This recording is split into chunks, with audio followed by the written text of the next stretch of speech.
Finally RCB versus CSK match ಹೆಂಗಿತ್ತು, ಯಾವ ಟೀಮ್ದು positive ಇದಾವೆ, ಯಾವ ಟೀಮ್ದು ನೆಗೆಟಿವ್ ಇದಾವೆ, ಇದ್ರ ಬಗ್ಗೆ ಪ್ರತಿಯೊಂದು ಪಿನ್ ಟು ಪಿನ್ ಡಿಸ್ಕಷನ್ ಮಾಡೋಣ. ಅದಕ್ಕೆ ಮುಂಚೆ IPL ಫ್ಯಾನ್ಸ್ ಹೊಡೆದು ಬಿಡ್ರಿ ಒಂದು ಫಟಾಫಟ್ ಲೈಕ್, ಸಬ್ಸ್ಕ್ರೈಬ್ ಯಾರಾಗಿಲ್ಲ ಸಬ್ಸ್ಕ್ರೈಬ್ ಮಾಡ್ರಿ. ಫಸ್ಟ್ ನಾವಿಲ್ಲಿ CSK ಟೀಮ್ ಬಗ್ಗೆ ಡಿಸ್ಕಷನ್ ಮಾಡೋಣ. ಅಗೇನ್ ಮತ್ತೆ ಪ್ರೂವ್ ಮಾಡಿದರೆ ರುದ್ರಾಜ್ ಗಾಯಕ್ವಾಡ್ ನಾನು ವರ್ಸ್ಟ್ ಕ್ಯಾಪ್ಟನ್ ಅಂತೇಳಿ. ನೀವೇ ಥಿಂಕ್ ಮಾಡಿ, CSK ಟೀಮ್ 13-14 ಓವರ್ ತನಕ ಸೂಪರ್ ಆಗಿ ಬಾಲಿಂಗ್ ಪರ್ಫಾರ್ಮೆನ್ಸ್ ನ ಕೊಟ್ಟಿದ್ರು. 17ನೇ ಓವರು ಯಾರಾದ್ರೂ ನೂರ್ ಅಹಮದ್ಗೆ ಬಾಲಿಂಗ್ ಕೊಡ್ತಾರ, ಅದು ಸ್ಪಿನ್ನರ್ಗೆ. ಎಸ್ಪೆಷಲಿ ಅಪೋಸಿಟ್ ಅಲ್ಲಿ ಸ್ಪಿನ್ ಬ್ಯಾಷರ್ಸ್ ಇದ್ದಾರೆ. ಒಂದು ಕಡೆ ರಜಾತ್ ಪಡೆದರು, ಇನ್ನೊಂದು ಕಡೆ ಟಿಮ್ ಡೇವಿಡ್. ಅಂತವ್ರು ಸ್ಟ್ರೈಕ್ ಇರ್ಬೇಕಾದ್ರೆ ಯಾರಾದ್ರೂ ಸ್ಪಿನ್ನರ್ಗೆ ಚಾನ್ಸ್ ಕೊಡ್ತಾರ ಬಾಲಿಂಗ್ ಹಾಕೋಕೆ? ನೀವೇ ಥಿಂಕ್ ಮಾಡಿ. ಇಲ್ಲಿ ಪ್ರೂವ್ ಆಗುತ್ತೆ ರುದ್ರಾಜ್ ಗಾಯಕ್ವಾಡ್ ಎಂತ ವರ್ಸ್ಟ್ ಕ್ಯಾಪ್ಟನ್ಸಿ ಮಾಡಿದ್ದಾರೆ ಅಂತೇಳಿ. ಸ್ಟಿಲ್ ಅಲ್ಲಿ ಓವರ್ಡನ್ದು 2 ಓವರ್ ಇದ್ದು ಮತ್ತು ಅನ್ಶುಲ್ ಕಂಬೋಸ್ 2 ಓವರ್ ಇತ್ತು. ಅವರು ಈಸಿಯಾಗಿ 4 ಓವರ್ನ ಈಸಿಯಾಗಿ ಕಂಪ್ಲೀಟ್ ಮಾಡ್ತಾ ಇದ್ರು. ಅಲ್ಲಿ ಗೇಮ್ ಚೇಂಜ್ ಆಗಿದೆ CSK ಟೀಮ್ದು. Team David sensational batting performance ನ ಕೊಟ್ಟಿದ್ದಾರೆ. 250 ರನ್ಸ್ ಅಂದ್ರೆ ಸುಮ್ನೆನಾ? ಸ್ಟಿಲ್ CSK 200 ರನ್ಸ್ ನ ಸ್ಕೋರು ಮಾಡಿದರೆ ಪಾಸಿಟಿವ್ ಇದೆ CSK ಟೀಮ್ ಬ್ಯಾಟಿಂಗ್ ಡಿಪಾರ್ಟ್ಮೆಂಟ್ ಅಲ್ಲಿ. ಒಂದು ಸರ್ಫರಾಜ್ ಖಾನ್, ಬೋರ್ಟನ್ ಮತ್ತು ಪ್ರಶಾಂತ್ ವೀರ್ ಫೈನಲಿ ಟಚ್ ಅಲ್ಲಿ ಬಂದಿದ್ದಾರೆ. ಬಟ್ ನನ್ನ ಪ್ರಕಾರ ರುದ್ರಾಜ್ ಗಾಯಕ್ವಾಡ್ ಕ್ಯಾಪ್ಟನ್ಸಿಯಿಂದ CSK team back to back match ಅನ್ನು ಸೋಲ್ತಾ ಇದೆ. ನಾನು ಮ್ಯಾಚ್ ಸ್ಟಾರ್ಟ್ ಆಗೋದ ಮುಂಚೆ ಹೇಳಿದೀನಿ ಅಖಿಲ್ ಹುಸೇನ್ಗೆ ಚಾನ್ಸ್ ಕೊಡ್ರಿ ಅಂತೇಳಿ. ಬಟ್ ಅಗೇನ್ CSK ಟೀಮ್ ಮಾಡಿದ್ದು ಸೇಮ್ ಟೀಮ್ ಇಂದ ಹೋಗಿದ್ದಾರೆ. ಅಲ್ಲಿ ಜಿಮ್ಮಿ ವರ್ಡನ್ ಅಷ್ಟೇ ಬಂದಿದ್ದಾರೆ, ಅಲ್ಲಿ ರಾಹುಲ್ ಚಹರ್ ಅವರ ಪ್ಲೇಸ್ಗೆ. ಬಟ್ ಅದರ ಪ್ರಕಾರ ಅಖಿಲ್ ಹುಸೇನ್ ನಿನ್ನೆ ಮ್ಯಾಚ್ ಅಲ್ಲಿ ಬರಬೇಕಾಗಿತ್ತು. That is a big blunder CSK management ಮಾಡಿದ್ದು. ಅಟ್ಲೀಸ್ಟ್ ಅಖಿಲ್ ಹುಸೇನ್ಗೆ ನೀವು ತಂದಿಲ್ಲಪ್ಪ ಅಂದ್ರೆ ಪ್ರಶಾಂತ್ ವೀರ್ ಕೂಡ ಇದ್ದಾರೆ, ಲೆಫ್ಟ್ ಆರ್ಮ್ ಆರ್ಥರ್ ಬದಲು ಅವರು ಕೂಡ ಚಾನ್ಸ್ ಕೊಡಬೇಕಾಗಿತ್ತು ಬಾಲಿಂಗ್ ಹಾಕೋಕೆ, ಬಟ್ ಕೊಟ್ಟಿಲ್ಲ. ಬಟ್ ಏನಾಗ್ಲಿ CSK team back to back match ಅನ್ನು ಸೋಲ್ತಿದೆ. ಮುಂದೆ ಏನಾಗುತ್ತೆ ಗೊತ್ತಿಲ್ಲ. ಸ್ಟಿಲ್ 1 ವೀಕ್ ಟೈಮ್ ಇದೆ ಅವರಿಗೆ ರಿಕವರ್ ಆಗೋಕೆ. ಸಾಕಷ್ಟು ಬೋಲ್ಡ್ ನಿರ್ಧಾರವನ್ನು ಮಾಡಲೇಬೇಕಾಗಿದೆ CSK ಮ್ಯಾನೇಜ್ಮೆಂಟ್. ಆದ್ರೆ ಇಂಟ್ರೆಸ್ಟಿಂಗ್ ಪಾಯಿಂಟ್, ಸಂಜು ಸ್ಯಾಮ್ಸನ್ ಅವರ ಬಗ್ಗೆ ಮಾತಾಡಲೇಬೇಕಿಲ್ಲಿ. 18 ಕೋಟಿ ಟ್ರೇಡ್ ಮಾಡಿದಿರ, ಸಂಜು ಮೇಲೆ ಎಕ್ಸ್ಪೆಕ್ಟೇಷನ್ ಇದೆ. ಬಟ್ ಸಂಜು ಸ್ಯಾಮ್ಸನ್ ಬ್ಯಾಟಿಂಗ್ ಮಾಡ್ತಿಲ್ಲ, ಹೌದು ಅದನ್ನ ಅಗ್ರಿ ಮಾಡಮ್ಮ. ಪ್ರತಿಯೊಂದು ಮ್ಯಾಚ್ ಅಲ್ಲಿ ಸಂಜು ಅವರು ಸ್ಕೋರ್ ಮಾಡಲ್ಲ, ಅದು ಓಕೆ. ಆದ್ರೆ ಅಟ್ಲೀಸ್ಟ್ ಆ ಒಂದು ಅದಕ್ಕೆ ಎಕ್ಸ್ಪ್ರೆಷನ್, ಬಾಡಿ ಲ್ಯಾಂಗ್ವೇಜ್, ಅದೇನೋ ಬಾಡಿ ಲ್ಯಾಂಗ್ವೇಜ್ ಸೈಲೆಂಟಿಂಗ್, ಸುಮ್ನೆ ನಾನು ಯಾಕೆ CSK ಟೀಮ್ ಬಂದಿನಪ್ಪ ಅಂತೇಳಿ ಆ ತರ ಫೀಲಿಂಗ್ ಅಲ್ಲಿ ಇದ್ದಾರೆ Sanju Samson. I don't know ಸಂಜುಗೆ ಏನಾಗಿದೆ ಗೊತ್ತಿಲ್ಲ.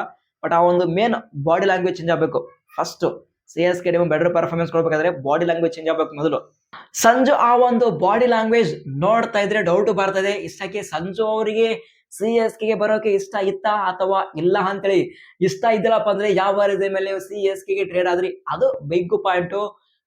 ಈಗ ಸಂಜು ಸ್ಯಾಮ್ಸನ್ ಇದೇ ರೀತಿಯಾಗಿ ವರ್ಸ್ಟ್ ಬ್ಯಾಟಿಂಗ್ ಮಾಡಿದ್ರೆ CSK ಟೀಮ್ ಒಂದು ಬೋಲ್ಡ್ ನಿರ್ಧಾರ ಮಾಡಲೇಬೇಕಾಗುತ್ತೆ. ನೆಕ್ಸ್ಟ್ IPL 2027 ಆ ಒಂದು ಮಿನಿ ಆಕ್ಷನ್ ಗೆ ಸಂಜುನ ರಿಲೀಸ್ ಮಾಡಲೇಬೇಕಾಗುತ್ತೆ. 18 ಕೋಟಿಗೆ ವರ್ತ ಅಂತ ಕೇಳಿದ್ರೆ ಈ ಒಂದು 3 ಪರ್ಫಾರ್ಮೆನ್ಸ್ ಮೇಲೆ ವರ್ತು ಅಲ್ಲ ಅಂತ ಅನಿಸ್ತಾ ಇದೆ. ಬೆಂಚ್ ಅಲ್ಲಿ ಉರುವಿಲ್ ಪಾಟೀಲ್ ಇದ್ದಾರೆ, ಡೊಮೆಸ್ಟಿಕ್ ಅಲ್ಲಿ ಚಿಂದಿ ಪರ್ಫಾರ್ಮೆನ್ಸ್ ನ ಕೊಟ್ಟಿದ್ದಾರೆ, ಫಾಸ್ಟೆಸ್ಟ್ ಸೆಂಚುರಿನ ಮಾಡಿದ್ದಾರೆ. ಅಂತ ಪ್ಲೇಯರ್ ಬೆಂಚ್ ಅಲ್ಲಿ ಕೂಡಿಸುದು ಸಂಜುಗೋಸ್ಕರ, that is not good. But ನೋಡಮ್ಮ ಸಂಜು ಅವರು ಉಳಿದಿರುವಂತಹ 11 ಮ್ಯಾಚ್ ಅಲ್ಲಿ ಯಾವ ರೀತಿ ಪರ್ಫಾರ್ಮೆನ್ಸ್ ನ ಕೊಡ್ತಾರೆ ಅಂತೇಳಿ. CSK ಗೆ ಬರೋಬ್ಬರಿ 1 ವೀಕ್ ಟೈಮ್ ಇದೆ. ನೆಕ್ಸ್ಟ್ ಮ್ಯಾಚ್ DC ವಿರುದ್ಧ, ಅದು ಏಪ್ರಿಲ್ 11 ಇದೆ. ಈ ಒಂದು ಮ್ಯಾಚ್ ಅಲ್ಲಿ CSK ಟೀಮ್ ಒಂದು ಬೆಟರ್ ಪರ್ಫಾರ್ಮೆನ್ಸ್ ಕೊಟ್ಟಿಲ್ಲಪ್ಪ ಅಂದ್ರೆ ಡನ್ ಅಂಡ್ ಡೆಸ್ಟ್, CSK ಕತೆ ಮುಗಿತು ಈ ವರ್ಷ ಅಂತೇಳಿ ನಾವು ಫಿಕ್ಸ್ ಆಗಬಹುದು. ಏನಾದ್ರೂ ಆ ಒಂದು ಮ್ಯಾಚ್ ಅಲ್ಲಿ ಕಮ್ ಬ್ಯಾಕ್ ಮಾಡಿದ್ರೆ, ಯಾಕಂದ್ರೆ ಡೆವಾಲ್ಡೋ ಬ್ರೇವಿಸ್ ಅವರು ಆ ಒಂದು ಮ್ಯಾಚ್ ವಿರುದ್ಧ ಆಡ್ತಾ ಇದ್ದಾರೆ. ಸ್ಟೆಫನ್ ಫ್ಲೆಮಿಂಗ್ ಅವರು ಕನ್ಫರ್ಮೇಶನ್ ಕೊಟ್ಟಿದ್ದಾರೆ, ಹೌದು ಡೆವಾಲ್ಡೋ ಬ್ರೇವಿಸ್ ಅವರು ನೆಕ್ಸ್ಟ್ ಮ್ಯಾಚ್ DC ವಿರುದ್ಧ ಅವೈಲೇಬಲ್ ಇದ್ದಾರೆ ಅಂತೇಳಿ. ಇದು ಬಿಗ್ ಬೂಸ್ಟ್ ಕೊಡುತ್ತೆ. ಏನಾದ್ರೂ ಡೆವಾಲ್ಡೋ ಬ್ರೇವಿಸ್ ಎಂಟ್ರಿ ಕೊಟ್ರೆ CSK ಆ ಒಂದು ಫಾರ್ಚೂನ್ಸ್ ಚೇಂಜ್ ಆಗುತ್ತೆ ಅಂದ್ರೆ ನಾವು ವೇಟ್ ಮಾಡಮ್ಮ. But at the moment Sanju ಅವರು bad form, Ruturaj Gaikwad worst captaincy, worst batting ಮತ್ತು ಕಾಂಬಿನೇಷನ್ ಸೆಟ್ ಆಗ್ತಿಲ್ಲ. ಸೊ ಸಾಕಷ್ಟು ಬಿಗ್ ಕನ್ಸರ್ನ್ ಇದೆ. ಈ 1 ವೀಕ್ ಅಲ್ಲಿ ಆ ಒಂದು ಪ್ರಾಬ್ಲಮ್ಸ್ ನ ಅವರು ರೆಕ್ಟಿಫೈ ಮಾಡಿ ನೆಕ್ಸ್ಟ್ ಮ್ಯಾಚ್ ವಿರುದ್ಧ ಸೂಪರ್ ಆಗಿ ಪರ್ಫಾರ್ಮೆನ್ಸ್ ನ ಕೊಡ್ಲೇಬೇಕು. ಇಲ್ಲಪ್ಪ ಅಂದ್ರೆ ಗೋವಿಂದ ಆಗುತ್ತೆ CSK ಟೀಮ್ದು. ನೆಕ್ಸ್ಟ್ ನಾವು RCB ಟೀಮ್ ಬಗ್ಗೆ ಡಿಸ್ಕಷನ್ ಮಾಡಲೇಬೇಕು. ಓಕೆ, ಸಾಕಷ್ಟು ಪಾಸಿಟಿವ್ ಇದಾವೆ, ಅದು ಪ್ರತಿಯೊಬ್ಬ RCB ಫ್ಯಾನ್ಸ್ಗೆ ಗೊತ್ತಿರೋದು. ಆ ಒಂದು ಫೈರ್ ಫಾರ್ಮ್ ಅಲ್ಲಿ ಇದ್ದಾರೆ RCB ಟೀಮ್. ಆದ್ರೆ ಬಿಗ್ ಕನ್ಸರ್ನ್ ನನ್ನ ಪ್ರಕಾರ ಪಿಲ್ ಸಾಲ್ಟ್ ಅವರ bad form, not up to the mark. ನನ್ನ ಪ್ರಕಾರ, ನಾನು ನೋಡಿದ ಪ್ರಕಾರ 2 ಮ್ಯಾಚ್ ಅಲ್ಲಿ ಅಂತ ಪರಿ ಪರ್ಫಾರ್ಮೆನ್ಸ್ ಏನು ಸಾಲ್ಟ್ ಅವರು ಕೊಟ್ಟಿಲ್ಲ. ಬಾಲ್ ಸರಿಯಾಗಿ ಬ್ಯಾಟಿಗೆ ಟಚ್ ಆಗ್ತಾ ಇಲ್ಲ, ಸ್ಟ್ರಗಲ್ ಮಾಡ್ತಿದ್ರೆ ಪಿಲ್ ಸಾಲ್ಟ್. ಸೊ ಹೋಪ್ ಮಾಡಮ್ಮ ಪಿಲ್ ಸಾಲ್ಟ್ ಮತ್ತೆ ಲಾಸ್ಟ್ ವರ್ಷ ಯಾವ ರೀತಿ ಫಾರ್ಮ್ ಇತ್ತು ಆ ಒಂದು ಫಾರ್ಮ್ಗೆ ಎಂಟ್ರಿ ಕೊಡ್ಲಿ ಅಂತೇಳಿ.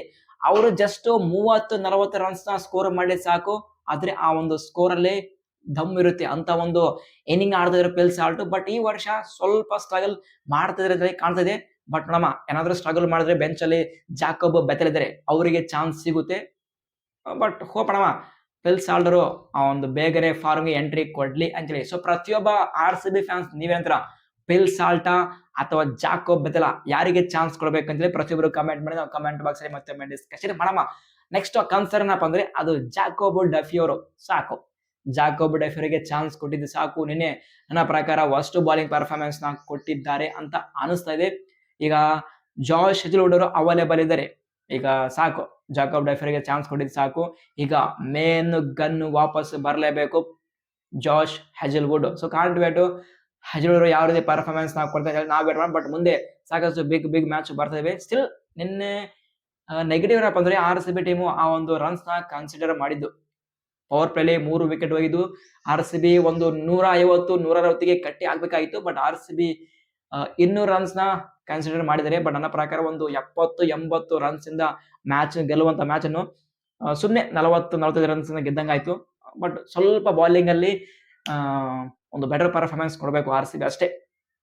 ಸೊ ನೀವೆಂತರ RCB ಟೀಮು ಎಲ್ಲಿ ವೀಕ್ನೆಸ್ ಇದೆ ಪ್ರತಿಯೊಬ್ಬರು ಕಮೆಂಟ್ ಮಾಡಿ, ನಾನು ಕಮೆಂಟ್ ಬಾಕ್ಸ್ ಅಲ್ಲಿ ಮತ್ತೆ ಡಿಸ್ಕಷನ್ ಮಾಡೋಣ. ಬಟ್ ನನ್ನ ಪ್ರಕಾರ 2 ವೀಕ್ನೆಸ್, ಒಂದು ಪಿಲ್ ಸಾಲ್ಟರ್ ಫಾರ್ಮು, ಇನ್ನೊಂದು ಜಾಕೋಬ್ ಡಫಿ ಔಟ್ ಆಗಿಸಿ ಅವರ ಪ್ಲೇಸ್ ಅಲ್ಲಿ ಜಾಶ್ ಹೆಜಲ್ವುಡ್ ಎಂಟ್ರಿ ಕೊಡಬೇಕು ಮತ್ತು ಅಭಿನಂದನ್ ಸಿಂಗ್ ಅವರಿಗೆ ಔಟ್ ಮಾಡಲೇಬೇಕು, ಅವರ ಪ್ಲೇಸ್ ಅಲ್ಲಿ ಮಂಗೇಶ್ ಯಾದವ್ ಎಂಟ್ರಿ ಕೊಡಲೇಬೇಕು.